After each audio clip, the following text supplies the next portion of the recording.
নমস্কার বন্ধুরা, কেমন আছেন আপনারা সবাই? আশা করছি সবাই অনেক ভালো আছেন। আজকে আমি তৈরি করে দেখাবো একদমই দোকানের স্টাইলে আর দোকানের মতো স্বাদে এগ রোলের রেসিপি।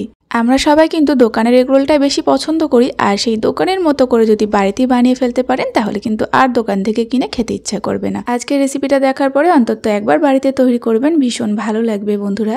তো চলুন দেরি না করে আজকের রেসিপি শুরু করি। এগরোল তৈরির জন্য আমি এখানে 1 বাটি ময়দা নিয়ে নিচ্ছি, কারণ এখানে আমি 4টে এগরোল তৈরি করব। সেই পরিমাণে 1 বাটি ময়দা নিলাম, স্বাদ মতো লবণ আর দিয়ে দিচ্ছি 2 চামচ সাদা তেল। লবণ আর সাদা তেলটা দেওয়ার পরে একটু মিশিয়ে নেব। খুব একটা বেশিক্ষণ ময়াম দেওয়ার দরকার নেই, জাস্ট হালকা করে মিশিয়ে নিতে হবে। আর মিশিয়ে নেওয়ার পরে অল্প অল্প নর্মাল জল দিয়ে ময়দাটাকে মেখে নেব। প্রথমেই ময়দাটা মেখে নিতে হবে একটু শক্ত করে, অল্প অল্প জল দিয়ে ময়দাটা মাখতে হবে। ময়দা কিন্তু একদম নরম করে মাখা যাবে না, বেশ একটু সফট হবে, তার সঙ্গে দেখবেন একটু শক্ত থাকবে। এরকমভাবে ময়দাটাকে মেখে নিলাম।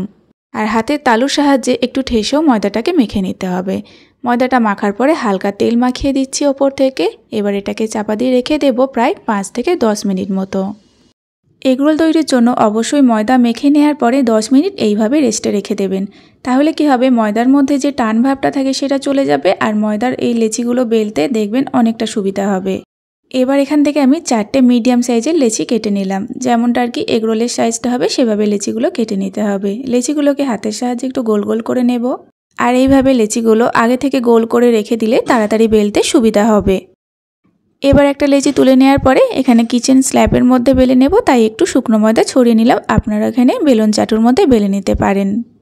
এবার এই লেচিটা থেকে একটু গোল করে আর একটু বড় সাইজ করে একটা রুটি তৈরি করে নেব। যেমনটা আর কি এগরোলের সাইজ হবে সেভাবে বেলে নিতে হবে। রুটিটা একটু গোল করার চেষ্টা করবেন আর একটু মিডিয়াম মোটা রাখতে হবে। যেমনটা রুটি তৈরি করি তার থেকে হালকা একটু মোটা হবে, খুব একটা মোটা কিন্তু বেলবেন না। প্রথমে আমি 4টে রুটিকেই বেলে নিলাম। দেখুন এখানে 4টে রুটি বেলে রেডি করে নিলাম। আর দেখুন আবারও দেখিয়ে দিচ্ছি, খুব যে মোটা করে বেলেছি সেটা কিন্তু নয়, মিডিয়াম একটু মোটা করে বেলে নিতে হবে, তাহলে এগরোলগুলো খেতে বেশি ভালো লাগবে। এবার এগরোলগুলো ভাজা শুরু করব। তার জন্য তাওয়াটা ভালোভাবে গরম করে হালকা করে প্রথমে একটু তেল মাখিয়ে নিচ্ছি। প্রথমে কিন্তু বেশি তেল এখানে দেওয়া যাবে না। তেলটা মাখিয়ে নেওয়ার পরে একটা রুটি দিয়ে দিলাম, আর রুটিটা দেওয়ার পরে দুটো সাইড প্রথমে শুকনো অবস্থাতে ভালোভাবে সেঁকে নিতে হবে, মানে তেল ছাড়া ভালোভাবে সেঁকে নিতে হবে। আর এই সময় ফ্লেমটা একদম হাইতে রাখতে হবে, একদম ফ্লেমটা কিন্তু কমানো যাবে না। দেখুন দুটো সাইড খুব সুন্দরভাবে সেঁকে নিয়েছে, হালকা একটু ব্রাউন কালার এসেছে। সেই সময় এখানে দিয়ে দিলাম 2 চামচ সাদা তেল। এগরোলটা ভাজার সময় অবশ্যই ফ্লেমটাকে হাইতে রাখার চেষ্টা করবেন, তাহলে এগরোলটা খেতে দারুণ হয়। আর এখানে লো ফ্লেম রেখে দিলে রুটিটা কাঁচা থেকে যাবে। দুটো সাইডেই দেখুন হালকা ব্রাউন করে আমি ভেজে নিয়েছি। এখন কিন্তু রুটিটা দুটো সাইডেই ভাজা হয়ে গিয়েছে। এবার একটা সাইডে দিয়ে দিচ্ছি একটা ডিম। রুটির ওপরে দিয়ে দেব 1 চিমটে মতো গোলমরিচ গুঁড়ো, 1 চিমটে লবণ দিয়ে দিচ্ছি। এবার একটা চামচ নিয়ে নিয়েছি। আর এই সময়টা কিন্তু ফ্লেমটা একটু লো করে দেবেন, কারণ এই ডিমটা ঘাটাতে একটু সময় লাগবে। চামচের সাহায্যে ডিমটা খুব ভালোভাবে রুটির চারপাশে একটু মাখিয়ে নিলাম। এইবার এইভাবে দুটো খুন্তি ইউজ করতে হবে, বা একটা চামচ একটা খুন্তি ইউজ করার পরে এইভাবে উল্টে দিতে হবে রুটিটা। এরপরে হালকা চাপ দিয়ে আবারও 1 চামচ মতো সাদা তেল দিয়ে দেব। আর যখন রুটিটা উল্টাতে থাকবেন সেই সময় ফ্লেমটা আবারও একটু হাইতে করে দেবেন। আর ডিমটা দেওয়ার পরে একটু চেপে চেপে ভেজে নিতে হবে। আর ডিমটা দেখুন এরকম একদম হালকা রেখেছি, এরকম হালকা করেই এখন রুটিটাকে নামিয়ে নিচ্ছি। ব্যাস এখানে একটা তৈরি হয়ে গেল।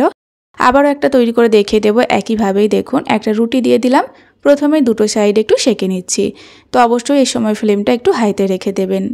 দোকানের এগরোলগুলো এই পদ্ধতিতেই তৈরি করা হয়, তার জন্য এতটা টেস্টি হয়। আর আপনারা অবশ্যই বাড়িতে একবার এইভাবে বানিয়ে দেখতে পারেন, দোকান থেকে আর কিনতেই হবে না, এতটা সুস্বাদু হয়। আর এখানে একটা এগরোলের জন্য একটা ডিমেরই ব্যবহার করতে হবে। তো এই রুটিটাও দেখুন আমি একই পদ্ধতিতে রেডি করে নিলাম। আর ডিমটা দেওয়ার পরে চামচের সাহায্যে খুব ভালোভাবে ঘাটিয়ে দিচ্ছি। তো এই সময় অবশ্যই ফ্লেমটা লোতে রাখবে, নয়তো কি হবে নিচের সাইডের রুটিটা খুব বেশি পুড়ে যাবে।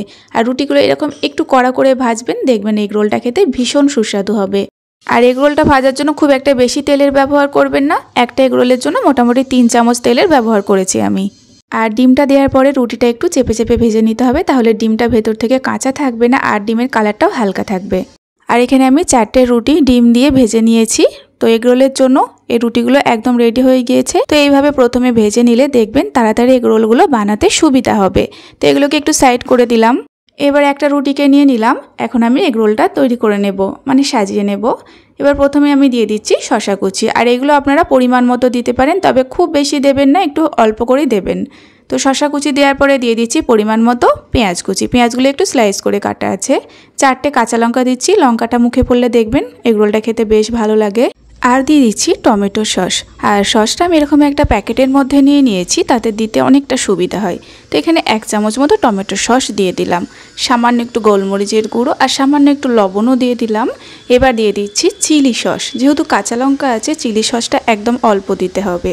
তো এখানে সমস্ত কিছুই দেওয়া কমপ্লিট হয়ে গিয়েছে। এবার যে স্টাফিংটা দিয়েছি সেই স্টাফিংটা ভেতরে রেখে প্রথমে একটু রোল করে নিতে হবে, তারপরে বাকি রুটিটাকে রোল করলে দেখবেন স্টাফিংটা খুব সুন্দর থেকে যাবে, একদম বাইরে বেরোবে না। রোল করে নেওয়ার পরে একটা সাদা কাগজ নিয়ে নিয়েছি, আর এইভাবে রোল করে দিলেই দেখবেন খুব সুন্দরভাবে কিন্তু তৈরি হয়ে যাবে। আর দেখুন এখানে একটা এগরোল একদম রেডি। দেখুন অনেকটা লোভনীয় দেখতে লাগছে এগরোলটা। আর 4টে এগরোলই আমি একই পদ্ধতিতে এখানে রেডি করে নিয়েছি। তো এগরোলটা আপনারা দেখে বুঝতে পারছেন যে কতটা লোভনীয় দেখতে লাগছে, একদম দোকানের মতোই দেখতে লাগছে। আর তার সঙ্গে খেতে তো অনেক অনেক সুস্বাদু হয়। আর এই এগরোল একটা খাওয়ার পরে আরও একটা খেতে ইচ্ছে করবে।